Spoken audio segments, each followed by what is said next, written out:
My name is Lisa, and my husband is Ray. He served in Vietnam. When I first met him, he was smoking marijuana every day. I didn't realize that because he was always well-dressed and looked like this, wonderful businessman. But that's basically how he dealt with, I guess, all of his feelings. And he did tell me that he started when he came back from Vietnam. He never really talked about Vietnam.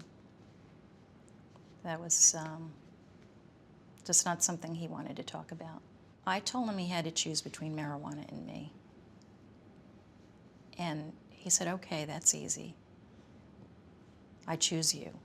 At that point, he was in group therapy, and someone in his group said, you can go to AA meetings. So he started going. And I think that helped him a lot. It really helped bring him out, and I don't know what they talk about, but he did very well with that. But he still had, like rage issues. One of our big issues in our marriage is his driving. He's, he has road rage. And we'd get in the car, and if I would ask him to slow down, it was like he was somewhere else. A few years ago, we were watching a war movie, and they had to get across the field in Okinawa. And I saw these guys racing and realized that, if they didn't get across really fast, they would be killed. And it suddenly occurred to me what Ray goes into when he drives. I almost think he's back in Vietnam.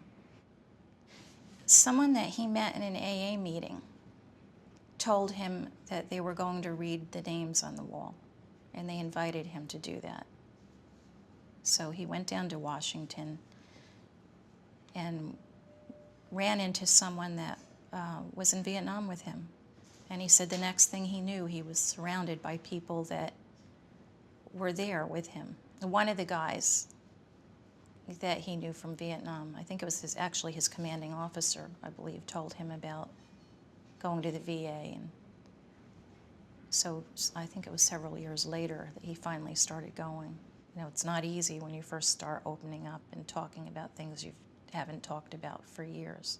Having been in therapy myself, I understand that there's things you have to go through, even when they're painful, in order to get, to the other side. So I realized he was kind of going through a lot of that stuff all over again, but that's what it takes to heal. And so for me, that was difficult. That was really difficult. Really, one of the best things that ever happened was for him coming to the VA and talking to people who were actually there in Vietnam, who'd gone through what he went through. Being in a group of men where they were actually there with him and getting to know them has been really transformational for him. He's much more calm now, much more open.